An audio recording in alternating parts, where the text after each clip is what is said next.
आठवे देवतो करावा उपाव, आठवे देवतो करावा उपाव, एर त्यजेवाव खटपट, वैबा जागा वैबा जागा, वाऊगा कागा शिनशील, जाणीवेच्या भारी भवाची डोही, जाणीवेच्या भारी भवाची डोही, बुडसी तू कै निगसिना, होईबा जागा, वावगा कागा शिनशील, तुका म्हणे देवा पावसील भावे, तुका म्हणे देवा पावसील भावे, जाणता ते ठावे काही नव्हे, होईबा जागा, वावगा कागा शिनशील, पांडुरंगा करू प्रथम नमन, पांडुरंगा करू प्रथम, पांडुरंगा करू प्रथम नमन, पांडुरंगा करू प्रथम नमन, हरे चरणा संतांची हरे चरणा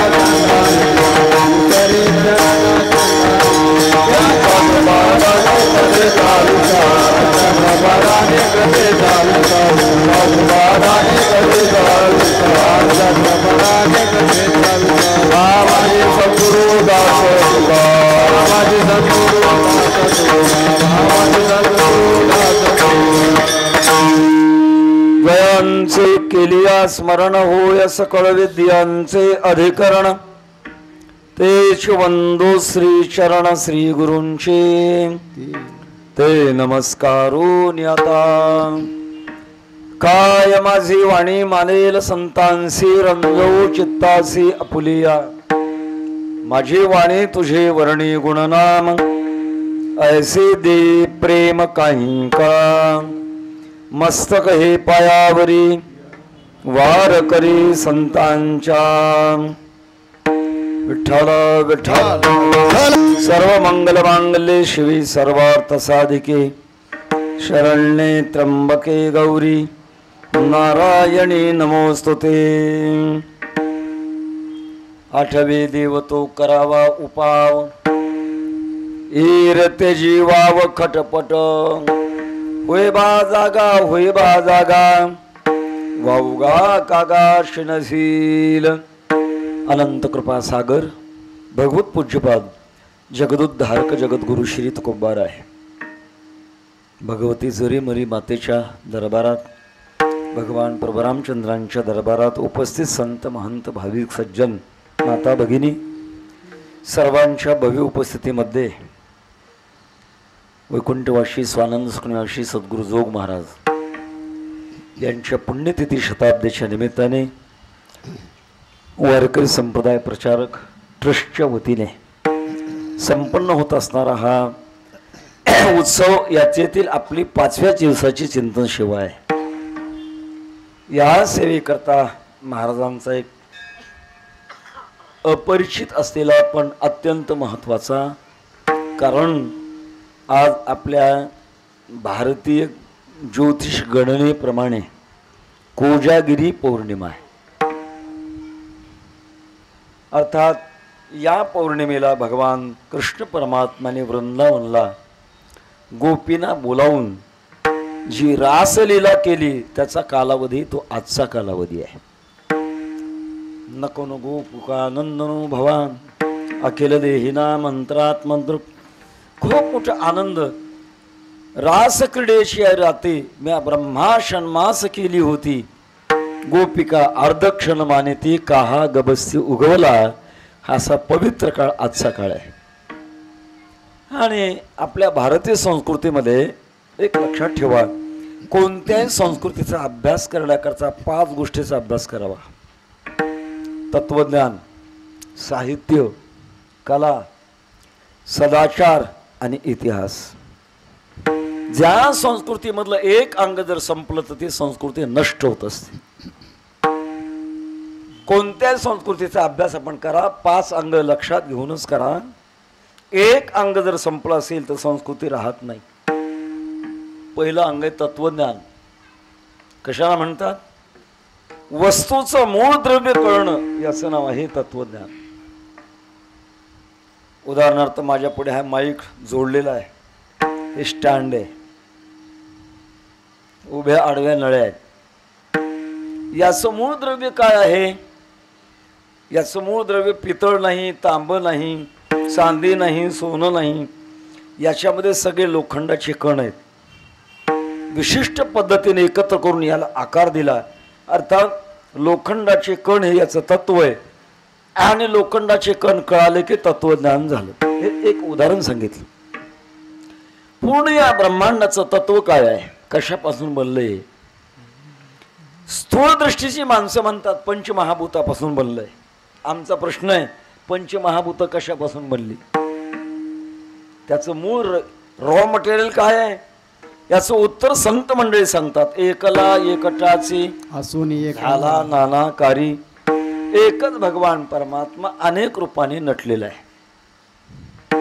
एका जनार्दनी एकपणे उभा चैतन्याची शोभा शोभत असे. तोच भगवान परमात्मा रूपम रूपम प्रतिरूपम बभूव, अनेक रूपाने तो नटलेला आहे. हे तत्वज्ञान आहे. दुसरी गोष्ट साहित्य. तत्वज्ञान ज्या शब्दात बांधून समाजाकरता दिलेलं असतं त्याचं नाव आहे साहित्य. त्याची मुळातली व्याख्या आहे सहितम यत्तत् साहित्यम. ज्याच्यामध्ये माणसाचं हित सामावलेलं असतं त्याला म्हणतात साहित्य. अक्षराची जोडाजोड करणं म्हणजे साहित्य नाही. ज्ञानोबारांना विचारा, वाचे बरवे कवित्व, कवित्वी रसिकत्व, रसिकत्वी परतत्व स्पर्श जैसा. ज्या साहित्यामध्ये परतत्वाचा स्पर्श आहे त्याला म्हणतात साहित्य. अक्षर जोडणं म्हणजे साहित्य नाही. उगे आमच्यासारखा म्हणू लागला भंगेन कोरिष्टम काष्टम भुस्कटम पडते भुई, हे का साहित्य होईल का? नाही होणार आहे. तिसरा प्रकार आहे कला. अवघड तत्वज्ञान, अवघड साहित्य सोप्यामध्ये करतं त्याचं नाव हे कला. वारकरी संप्रदायामध्ये लावणी मृदंग श्रुती टाळ घोष शिव ब्रह्म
क्लिष्ट असणारं तत्वज्ञान वारकरी संप्रदायामध्ये मृदंग, वीणा, टाळ याच्या गजरामध्ये सोपं केलं जातं.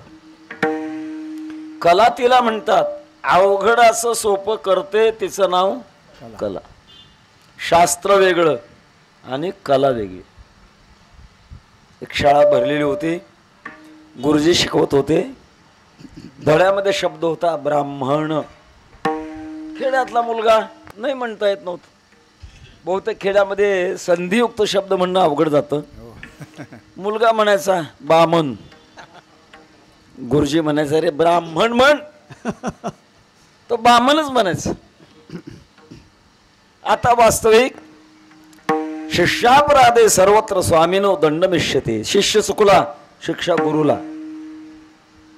एखादी सून काम करताना चुकली, सासू म्हणते आईनं असं शिकवलं का? कुणाची इज्जत गेली? आईची. गुरुजींना वाईट वाटू लागलं, माझा विद्यार्थी जर ब्राह्मण म्हणू लागला तर इज्जत कोणाची घेईल? माझी. गुरुजी थोडे कलावान होते. अरे ब्राह्मण म्हण, तो ब्राह्मण म्हणायचं. विशाल बाळ तुझ्या घरी घोडा आहे ना? म्हणे आहे घोडा.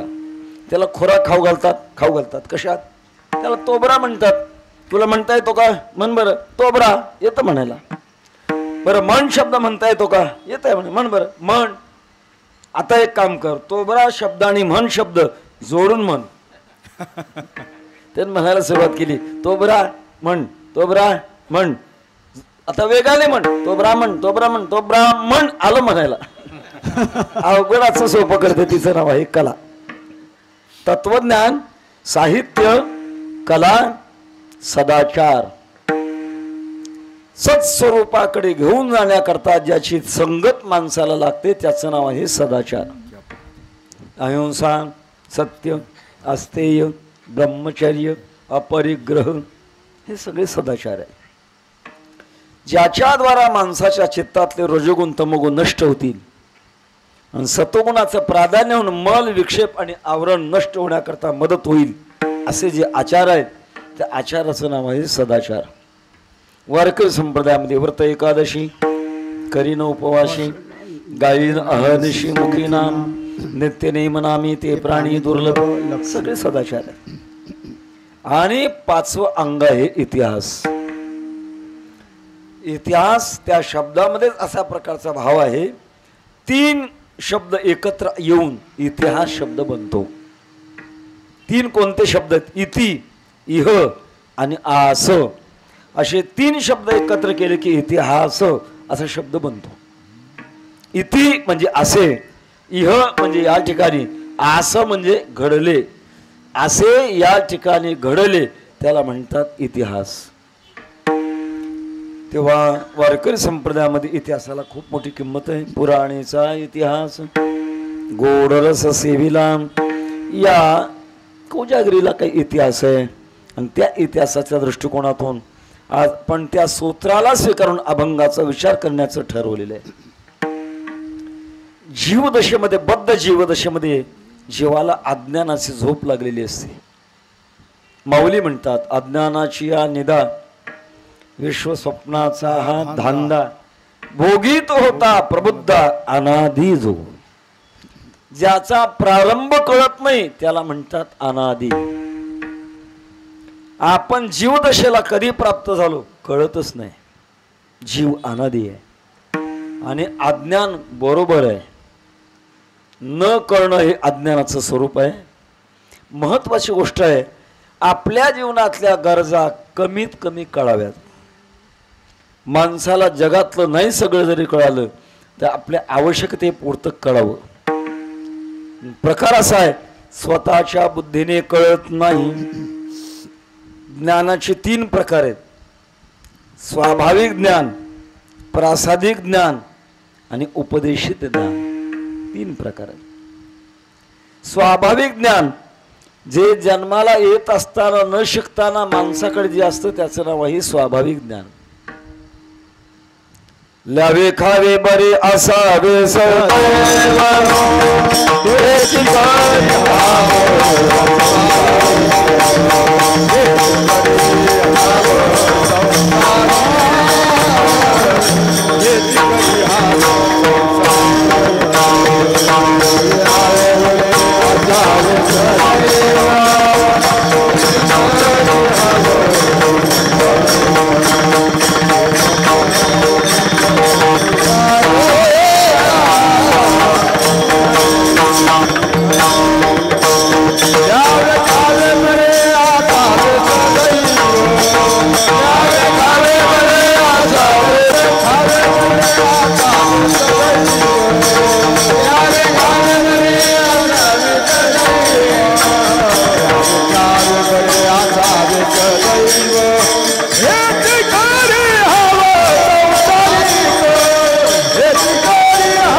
असतं ते फार अपुरं असतं.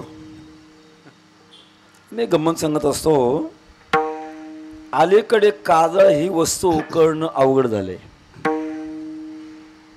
जेव्हा माणसं घरी जन्मत होती आणि घरीच मरत होती तेव्हा काजळ होतं. आता बदल झालाय. माणसं जन्मतात कुठे? हॉस्पिटलमध्ये. मरतात कुठे? धन्य तोची जगी आधी अंत सांभाळी. पूर्व काळामध्ये माणसं घरी जन्माची. मग आईनं लहान मुलाच्या डोळ्यात काजळ घालायचं. काय फायदा होता महाराज काजळाचा? प्रौढी म्हणून सांगत नाही महाराज. 72 वर्षाचं वय चालू आहे माझं, अजून मला ज्ञानेश्वर वाचण्याकरता चष्मा लागत नाही. माझ्या आईचे उपकार आहेत. क्या बात आहे. हो हो. तेव्हा डोळ्यात काजळ घालणं इतकं सोपं नव्हतं. काजळाची डबी आईने उचलली रे उचलली की मुलाने धूम ठोकलीस. धावत धावत पकडावा, आईच्या हाताला चावावं, बुचकुरावं, खेकसावं. बळजबरीनं काजळ घातलं, काढून टाकावं, पुसून टाकावं. हुशार आई म्हणते, बाळू काजळ घालू दे, तुला पैसा देते. पैसा. पैसा म्हणजे भाजी का पैसा म्हणजे भाकर काही माहित नसतं त्याला. पण काय चमत्कार होतो कोणास ठाऊक. मांडी घालून बसतं. घाल म्हणतात. हलवू नये, चालवू नये, निवांत बसत. काजळ घालणं संपल्यानंतर आई काही खरा पैसा देत नसते. जे बोट काजळ घालून काळं पडलेलं असतं ते त्याच्या तळ हातावर चिटकवते. घे पैसा. आम्ही म्हणतो आईनं बालपणामध्ये काळा पैसा घ्यायचा शिकवला. थोडं बोलायचंच नको, कशाला बोलायचं, सगळ्यांना समजणारी गोष्ट आहे. स्वाभाविक ज्ञान आहे जे सहज आहे. प्रपंचाच्या सहवासात जे आपल्या वृत्तीमध्ये सहज आहे त्याचं नाव आहे स्वाभाविक ज्ञान. दुसरं आहे प्रासादिक ज्ञान.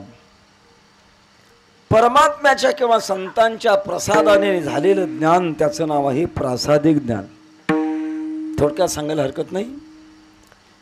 शांती ब्रह्म एकनाथ महाराजांच्याकडे एक मुलगा होता, लहान मुलगा. नाथ महाराज जागीरदार. रोज 100 माणसं पंक्तीला बसायचे आणि पुरणपोळीचा रोज बेत. गोड खायला मिळतं म्हणून राहिलेला. काही करत नव्हता. पडो निराही नेता ठाई, उगाच संतांची पायी, न मागे न करी काही, अशातला होता गावबा. शांती ब्रह्म एकनाथ महाराजांनी जगाच्या उद्धाराची साधना, वाङ्मय साधना लिहिली आणि विचार केला की आता आपण देह सोडायचं. भगवान प्रभू रामचंद्र स्वप्नामध्ये गेल्याने सांगितलं, नाथा आत्ताच गडबड करू नका. वाल्मिकी रामायणावर तुमच्या मुखातून टीका ऐकण्याची माझी इच्छा आहे. काय अधिकार असेल नाथ महाराजांचा? प्रत्यक्षात भगवान परमात्मा त्यांच्या मुखातून टीका ऐकण्याची इच्छा करतात. तसं पाहिलं रामायण अनेक आहे. अध्यात्म रामायण आहे, तुळशी रामायण आहे, एक निरोष्ठ्य रामायण आहे. निरोष्ठ्य रामायण म्हणजे त्या रामायणामध्ये म हा नाहीच आहे. वास्तविक राम राम म्हणत असताना ओठाला ओठ चिटकवल्याशिवाय म म्हणता येत नाही. आपल्याकडे संप्रदायामध्ये बऱ्याच वेळेला रामकृष्ण हरी म्हणतात. रामकृष्ण हरी म अर्धा करतात. तो मंत्र होत नाही. 5च मात्रा होतात. 6 मात्रेचा मंत्र हा आणि मात्रा होण्याकरता स्वराची गरज आहे. म व्यंजन आहे आणि अ हा स्वर आहे. व्यंजन अधिक स्वर बरोबर वर्ण असा व्याकरणाचा नियम आहे. काही म्हणतात महाराज काय इतकं बारीक बारीक बघायचंय, येईल ते सा बोल रामकृष्ण. मी म्हटलं टोपीची कोर मुडलेली चालत नाही, हे बरं चालतं कसंही. त्याच्याकरता किती गडबड असले ते राम अशा प्रकारचा आकार त्याच्यात उच्चार झाला पाहिजे. निरोष्ठ्य रामायणामध्ये राम हा शब्दच नाही आणि रामायण तर आहे. मग कसं काय ते राम म्हणायचं नाही, दशरथ नंदन. आला का ओटाचा वापर? असं एक रामायण आहे, त्याला निरोष्ठ्य रामायण म्हणतात. अशी खूप रामायण आहेत. तेव्हा वाल्मिकी रामायणावर मला टीका ऐकायची आहे असं का म्हटले. नाथ महाराजांनी परत आपला विचार घेतला. रामायण सुरू झालं, उत्तरकांडापर्यंत लिहिलं आणि लिहिल्यानंतर विचार केला की आता जायचंय. श्रोत्याने विचारलं, महाराज पुढचं रामायण? गावबा सांगेल. कृपा कटाक्ष निहाळले आणि गावबा पुन्हा रामायण सांगू लागला. नाथ महाराजांची लेखणी आणि गावबांची लेखणी काही अंतर नाही. प्रासादिक ज्ञान आहे. आपल्या भागवतामध्ये पिंगला नावाची वेश्या, खूप मोठा इतिहास आहे तिचा. एकदम अचानक भगवान परमात्म्याची कृपा झाली, तवसाय झाला हृदय निवासी, बुद्धी दिली जासी नाश नाही, संतम समीपे रमणम रतिप्रदम वित्तप्रदम सर्वमिमं विहाय. आत्मसाक्षात्कार झाला, प्रासादिक ज्ञान आहे. आपले जगद्गुरु तुकोबाराम म्हणतात, आपण जर इतिहास पाहिला तुकाराम महाराजांचा, महाराज कुठल्या युनिव्हर्सिटीमध्ये शिकायला गेले होतो? काहीच नाही. तुका तरी सहज बोले वाणी, त्याची घरी वेदांत वाहे पाणी, पाहे निगम कळा बोले विठ्ठल प्रसादे, पाहे निगम कळा बोले विठ्ठल प्रसादे, पाहे निगम कळा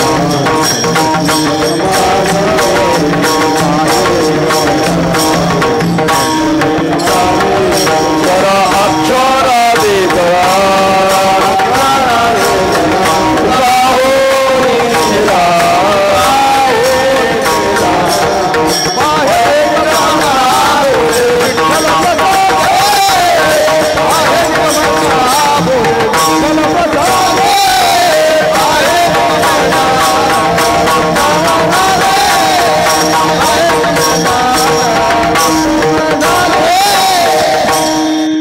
आपल्या बळे नाही मी बोलत, सखा कृपावंत वाचा त्याची. भागवतामध्ये ध्रुव बाळाने एक भगवंताची स्तुती केली आहे. वेदाला लाजवी इतकी सुंदर स्तुती आहे. 6 वर्षाचा मुलगा, कुठे न शिकलेला, पण भगवान विष्णू परमात्म्याने मधुवनी ध्रुवास केले, कपोल शंके शिवतले, वेदाची मती ठेले, ऐसा लागला बोलो प्रासादिक ज्ञान. तिसरा आहे उपदेशित ज्ञान. योग्य प्रसंग प्राप्त झाल्यानंतर जो उपदेश असतो त्याचं नाव आहे उपदेशित ज्ञान. बड्या बड्यांना उपदेशित ज्ञानातून पुढे जावं लागत असतं. सांगेन थोडा प्रसंग. ज्या काळात हिंदुस्थानची फाळणी झाली नव्हती, त्या काळात लाहोर शहर हिंदुस्थानमध्ये होतं. आता पाकिस्तानची राजधानी आहे. फाळणीपूर्वी लाहोर युनिव्हर्सिटीमध्ये एक गणितशास्त्राचे प्राध्यापक होते, त्यांचं नाव होतं तीर्थराम. अतिबुद्धिमान, गणितासारखा क्लिष्ट विषय पण त्यांचा हातचा मळ होता. एके दिवशी कॉलेज सुटलेलं होतं. तीर्थराम आपल्या घराकडे चालले होते आणि असाच एक पारमार्थिक कार्यक्रम चालू होता. विषय चाललेला होता, आयुष्य जात आहे पहा, काळ जपत असे महा, स्वहिताचा घोर वहा, ध्याने राहा श्रीहरीशा, उत्तिष्ठत जागृत प्राप्यवरा निबोधत, क्षुरस्य धारा ते निश्चिता दुरत्तया, दुर्गम पथस्तत कवयो वदंती. आता जागा रे भाई नो जागा, आता जागा रे भाई नो जागा, आता जागा रे भाई नो जागा, आता जागा रे भाई नो जागा. कोरणी गल्या लाडूने भागा रे भाई नो जागा रे भाई नो जागा, आता जागा रे भाई नो जागा.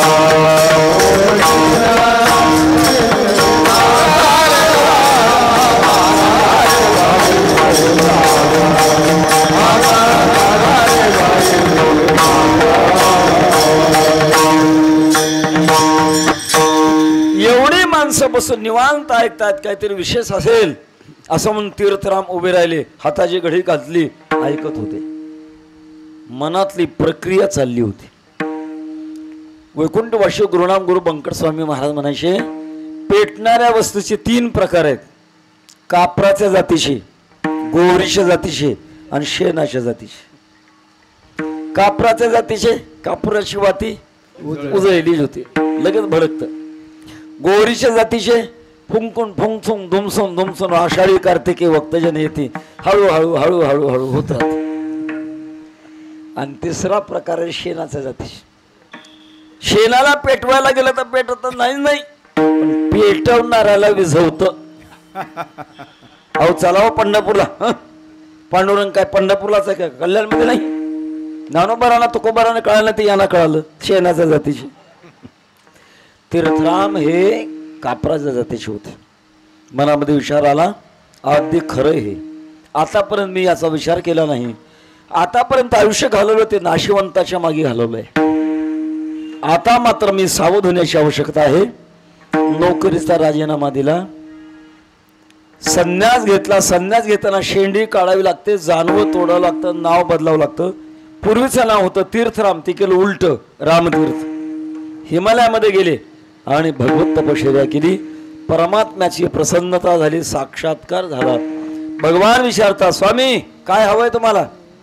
रामकृष्ण परमहंस म्हणतात मला काहीच नको आहे. तेरे भावे जो करो भलो बुरो संसार, राजी है मुसीमे जिसमें तेरी रंजा है. जीता रखे हमें या शिर से तन उतारे, राजी है मुशी में जिसमें तेरी रंजा है. मी का बोललो, कशापासून झालं? हे उपदेशापासून झालं. आम्ही ज्या परंपरेमध्ये थोडा बहुत प्रसाद घेतलाय, स्वानंद सुखण्याशी सद्गुरू जोग महाराज यांना पारमार्थिक प्रेरणा सुद्धा उपदेशातून झाली. जोग महाराज, आता हरिभक्तीपर्यंत सांगळे महाराजांनी मला काही कल्पना दिली की जोग महाराजांचं काही मध्ये चरित्र आपण सांगा थोडं थोडं. योगाद्वारे त्यांची चरित्रच आणायला पाहिजे होती, पण दूरचा प्रवास आम्ही आणू शकलो नाही. वारकरी शिक्षण संस्थेने सद्गुरू जोग महाराजांचं चरित्र प्रकाशित केले. लिहिणार आहेत वैकुंठवासी गुरुवर्य मामासाहेब दांडेकर, ज्यांचा अधिकार आपल्या देशाचे भूतपूर्व राष्ट्रपती सर्वपल्ली राधाकृष्णन हे जगातले दुसऱ्या क्रमांकाचे तत्वज्ञानी, भारतातले नाही जगातले. पहिल्या क्रमांकाचे तत्वज्ञानी जयकृष्ण मूर्ती, दुसऱ्या क्रमांकाचे तत्वज्ञानी राधाकृष्णन. राधाकृष्णन आणि मामा दोघांचा संवाद झाल्यानंतर राधाकृष्णन म्हणतात आम्ही फक्त तत्वज्ञान सांगतो आणि मामासाहेब दांडेकर अनुभवतात. अशा महापुरुषाने चरित्र लिहिलेले. किंमत फक्त संस्थेने 50 रुपये ठेवली आहे. ना नफा ना तोटा. किंवा वारकरी संस्थेचं ध्येय आहे समाजापर्यंत कसं पोहोचवता येईल, तेव्हा ते चरित्र जरूर वाचावं. प्रसंग त्याच्यामध्ये. जोग महाराज मुळात कोकणस्थ ब्राह्मण आणि वाडवडील पुण्याला आले, तिथं राहू लागले. पैलवानकीचा छंद. त्या काळात जोग महाराज आणि त्यांचे थोरले भाऊ पांडू महाराज जोग दोघे पैलवान. एकदा सदाशिव पेठेमध्ये 2 रेड्याची झुंज लागली. रस्ता बंद झाला. पोलिसांनी विचार केला की आता दोघांनाही गोळ्या घालून फुंकून टाकू. जोग महाराज सांगितलं तुम्ही आम्ही जबाबदार आहे, यांना मारू नका या प्राण्यांना. जोग महाराज, विष्णू महाराज जोग आणि पांडू महाराज जोग दोघे गेले. दोघांनी एका रेड्याच्या शेंगाला धरलं आणि दोन्ही विरुद्ध दिशेने नेले. एवढी ताकद त्यांची होती. एकदा मोठा कुस्तीचा फड होता आणि पंजाबमधून एक मोठा पठ्ठ्या आला होता. कोणी त्याचा हात धरेना. जोग महाराजांना बोलवल्यानंतर जोग महाराजांनी त्याला हात एका क्षणात सिद्ध केला आणि जोग महाराजांची मिरवणूक निघाली. मिरवणूक पाहत असताना नगर जिल्ह्यामध्ये सरला बेट नावाचं बेट आहे. गंगा दोन्ही बाजूने वाहते. जवळजवळ मध्ये 60 ते 70 एकर जमीन आहे. त्याला सरला बेट म्हणतात. तिथले गंगागिरी बाबा योगीराज होते. वांजर बेट किंवा सरला बेट म्हणताय. तेव्हा गंगागिरी बाबा महार अधिकारी पुरुष होते. जोग महाराजांना जवळून घेऊन जात असताना गंगागिरी बाबा म्हटले काय मिरवता याला पहिलवान म्हणून, मी नाही समजणार पहिलवान. जोग महाराज वळले त्यांच्याकडे. काय म्हणता महाराज? मी पहिलवान नाही समजणार. का बरं?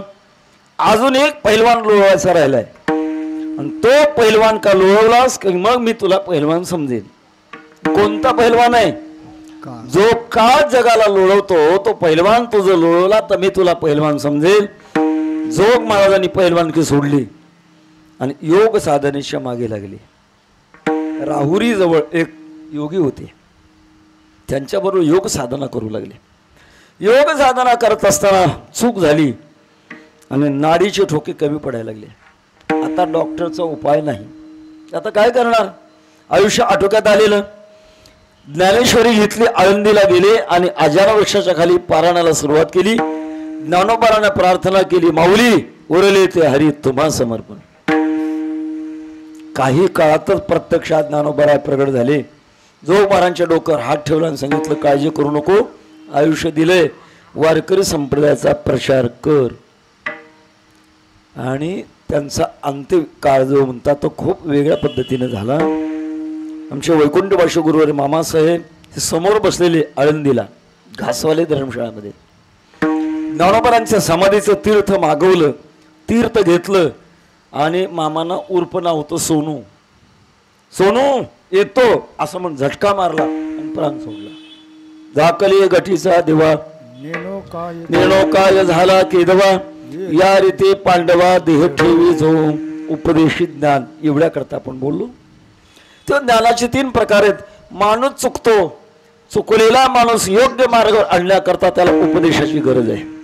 संत मंडळी उपदेश करतात. आता तरी पुढे हाची उपदेश नका करू नाश आयुष्याचा. पण तो उपदेश करत असताना मात्र पात्र पाहून उपदेश करतात. अधिकार तैसा करू उपदेश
अधिकार तैसे बोलावे उत्तर.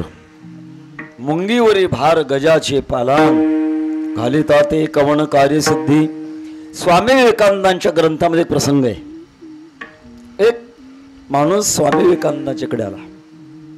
स्वामीजी, मला देवाचं दर्शन व्हावं वाटतंय, मला साधना सांगा. स्वामी त्याच्या जीवनाचा अभ्यास केला. तो इतका कमालीचा आळशी होता, ओठावर जांभूळ जरी पडले तर दुसऱ्याला सांगेल ढकल तोंडात, इतका आळशी. स्वामी विवेकानंदांनी त्याला काय सांगावं? पहिल्यांदा चोरी करायचं शिक, हा पहिला उपदेश आहे. कारण चोरी करणं कोणाकडनं शक्य होत नाही, त्याच्याकरता फार सावध लागत असतं. ही सावधगिरीची वृत्ती तुझ्याकडे येऊ दे अगोदर, मग पुढे सांगू. सांगण्यात येतं तसा अधिकाराप्रमाणे उत्तर सांगावं लागत असतं. तेव्हा माणसाच्या जीवनामध्ये जागृती सगळ्यात महत्त्वाची गोष्ट आहे. जागृतीचे प्रकार अनेक आहेत. धर्म जागृती, नीती जागृती, संस्कृती जागृती, अध्यात्म जागृती आणि भक्ती जागृती. जागृतीचे प्रकार आहे. माणसाला जे अनंत कालापासून जे अज्ञान आहे, संतांचा एवढा उपकार आहे की संत संपूर्ण जगाला जाग करतात. प्रत्यक्षात भगवान परमात्म्याला सुद्धा जाग करतात. उठा पांडुरंगा आता दर्शन द्या सकळा, उठा उठा साधू संत साधा आपुले हित साधकाला जाग करतात. आणि अत्यंत प्रपंचामध्ये लीन झालेल्या आता उघडी डोळे जरी अद्यापीन कळी, मातेची आखोळे दगड आला पोटासे. या पद्धतीप्रमाणे तो तुकोबाराय उपदेशित ज्ञान देत असताना महाराजांचा अधिकार होता, तेवढा करता त्यांचा अवतार होता. एक साधक ब्रह्मज्ञानाकरता सारखा धडपड करत होता. करू नये असं नाही, पण ब्रह्मज्ञाना केवळ शुष्क ब्रह्मज्ञानाकरता धडपड करण्यापेक्षा परमार्थाची सफलता जर व्हावी वाटत असेल तर त्याच्याकरता काय कर हे अभंगाच्या पहिल्या चरणामध्ये सांगतात. आठविना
आठवे देवतो करावा उपाव ईरत जीवाव खटपट परमात्म्याची आठवण होईल ज्याच्यामुळे तो उपाय करावा। ज्ञानाचे प्रकार आहेत काही अभिज्ञा प्रत्यक्ष प्रत्यभिज्ञा प्रत्यक्ष आणि स्मृती प्रत्यक्ष असे तीन प्रकार आहेत। अभिज्ञा प्रत्यक्ष एकदम अचानक एखादी वस्तू पाहिली अभिज्ञा। प्रत्यभिज्ञा प्रत्यक्ष मागे 1 वर्षापूर्वी आपण ती गाय पाहिली आणि याही वर्षी पाहू लागलो प्रत्यभिज्ञा प्रत्यक्ष। आपल्या जन्मगावी गेलो आणि ती गायची आठवण आली स्मृती प्रत्यक्ष। हे 3 प्रकार आहे। 3 प्रकारामध्ये भगवान परमात्म्या करता जसं आठवण होईल असा उपाय करावा। जाता जाता एक महत्त्वाचा पहिल्यांदा मुद्दा आपल्याला विचारात घ्यावा लागेल की आम्हाला देवाची गरज आहे का। अत्यंत महत्त्वाचा मुद्दा आहे। देवाची गरज जगाला आहे का। जे देवच मानत नाहीत त्यांचं कुठं आडलंय का। आम्हाला देवाची गरज का थोडं विचाराची अशा प्रकारची सगळी चिंतनाची आवश्यकता आहे। सांगेन आपल्याला माणसाच्या जीवनामध्ये भावना आहेत त्या 2 आहेत। एक देह भावना दुसरी आत्मभावना। देहा करता लागते तिचं नाव आहे देह भावना आणि आत्म्या करता लागते तिचं नाव आहे आत्मभावना। देह भावना देहाप्रमाणे बदलत असते आत्मभावना कधीही बदलत नाही। जे देह जया पुढे अनुरूपपणे मांडे ज्ञानोबा म्हणतात ज्यांना जो देह प्राप्त झाला देहाप्रमाणे माणसाच्या भावना भिन्न भिन्न असतात। बालपणातल्या भावना वेगळ्या तारुण्यातल्या भावना वेगळ्या वृद्धपणातल्या भावना वेगळ्या। देह बदलल्यानंतर भावना बदलतात। कल्पना करा एखाद्या माणसाला कडुलिंबाचा पाला खाण्याकरता दिला किती पानं खाईल 2-4 पानं खाईल बळजबरीनं। तो जीवात्मा जर उंटाच्या देहात गेला तर भाराभर खाईल। काय बदललं जीव बदलला का देह बदलला। देहाप्रमाणे भावना आहेत। एक मनुष्य आहे आणि एक गाय आहे दोन्ही रस्त्याने बरोबर चाललेत आणि हरळीची पेंडी समोर पडलेली दिसली त्या पेंडीवर तुटून कोण पडेल गाय पडेल माणूस नाही पडणार कारण हिरव्या चारे भांबावे पशु। भावना वेगळ्या वेगळ्या। जुना दृष्टांत आहे एक ज्योतिष होते आणि आश्रमामध्ये ज्योतिष विद्या शिकवत होते। सहज एके दिवशी त्यांनी आपलं स्वतःचीच कुंडली पाहिली. कुंडली पाहिल्यानंतर त्यांना पुढचं ज्ञान कळालं. ज्ञानाचे 3 प्रकार आहेत: अतीत ज्ञान, वर्तमान ज्ञान आणि अनागत ज्ञान. जसं पखवाजाच्या क्षेत्रामध्ये अतीत 10 आणि अनागत 10 असतो. अतीत 10 म्हणजे सम मागे गेलेले असते आणि पुढे 10 टाकायचं, याला म्हणतात अतीत 10. अनागत 10 सम पुढच्या मात्र्यावरून अगोदर 10 टाकून द्यायचं. का? पखवाज वाजवणारे खोडकर असतात, हे दोघं सोडून. गायकाला फसवण्याकरता मुद्दाम अतीत 10 आणि अनागत 10. आमचे चुलते वैकुंठवासी पद्मश्री शंकर बापू आपेगावकर हे जागतिक कीर्तीचे मृदंगवादक झाले. ते म्हणायचे, पखवाज वाजवणाऱ्याने जर ठरवलं की गायकाला समज कळू द्यायची नाही, देतच नाहीत. मी म्हटलं बापू कसं करावं लागतं? चालू तालाचा आडताल करायचा, त्याची दिडी करायची, त्याला आडताल म्हणतात. हो. आडतालाची दिडी करायची, त्याचा कुहाड म्हणतात. आणि त्याची दिडी करायची, त्याला भरताळ म्हणतात. आता दिडी दिडी दिडी कशाला देवाला कळते सम? इतर तासात ज्ञानाचे 3 प्रकार आहेत. हो, अतीत ज्ञान, वर्तमान ज्ञान आणि अनागत ज्ञान. अनागत म्हणजे पुढे काय होणार आहे हे कळणं, याचं नाव आहे अनागत ज्ञान. कुंडली पाहिल्यामुळे त्या ज्योतिषांना कळालं की आपला 15व्या दिवशी दुपारी 2 वाजता मृत्यू आहे आणि पुढचा जन्म आपल्याला डुकराचा मिळणार आहे. पण तो आपल्याला आवडत नाही. शिष्याना जवळ बोलून घेतलं, बाळाओ माझं आयुष्य संपलंय, 15व्या दिवशी दुपारी 2 वाजता मी मरणार आहे आणि पुढचा जन्म मला डुकराचा मिळणार आहे. गाव सांगितलं, गल्ली सांगितली, रंग सांगितला. तुम्ही एक काम करा, माझा शोध घ्या आणि माझ्या डोक्यात मोठा दगड घाला, मला तो देह आवडत नाही. ज्योतिष पक्क होत. अलीकडे ज्योतिषाविषयी भावना बदलत चालल्या. 13 तारखेला कल्याणमध्ये मुसळधार पाऊस पडणार आहे. मुसळही पडत नाही, धारही पडत नाही. माणसं म्हणत काय खरंय त्यांचं? ज्योतिषशास्त्र खोटं नाही, अभ्यास करणारे कुठेतरी चुकतायत. 2 2 5 असं गणित जर पाठ केलं तर गणितशास्त्र खोटं का पाठ करणारा खोटा आहे? तसाच प्रकार आहे. नाही तर ज्ञानोबारांना ज्योतिषी तो म्हणे तसेच होय असं म्हणता आलं नसतं. ज्योतिष पक्क होतं. 15व्या दिवशी बरोबर दुपारी 2 वाजता मृत्यू झाला, अंत्यविधी झाला आणि पाहता पाहता 8 वर्ष निघून गेले. कोणाच्याच लक्षात नाही काय ते दगड घालायचं. गुरुची संपत्ती वाटून घेण्यात भांडणं लागली, लक्षातच नाही राहिलं.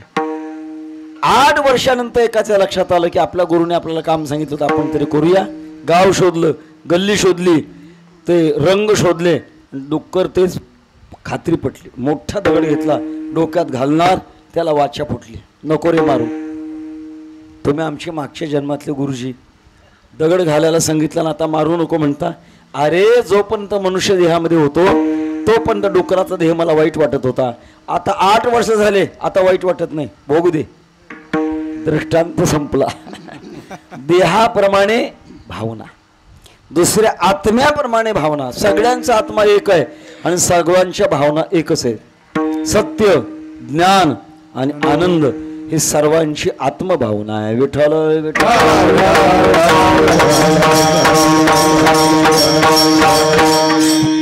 पॉंडिचेरीचे महर्षी अरविंद घोष म्हणतात, सत्य, ज्ञान आणि आनंद याच्या पलीकडे आतापर्यंत कोणी गेला नाही, जात नाही, जाणार नाही. कारण त्याच्या पलीकडे काहीच नाही. ज्याला आपण देव म्हणतो तो देव म्हणजे सत्य, ज्ञान आणि आनंद याचं एकत्रीकरण आहे. सत्य ज्ञानानंत गगनाचे पावन, सत्य ज्ञानानंत सत्य ज्ञानानंत सत्य ज्ञानानंत काही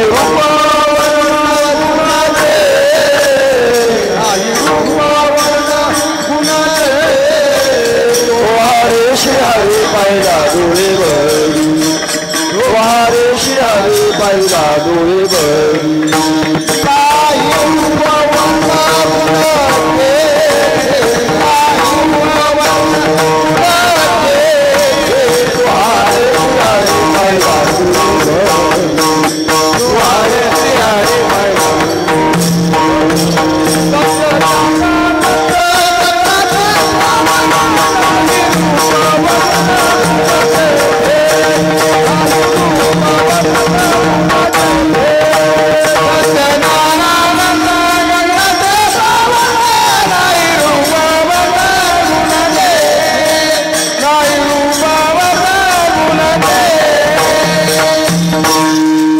तिन्हीची एक रूपता म्हणजे परमात्मा, त्याला आपण देव म्हणतो. देव हा सामान्य शब्द आहे.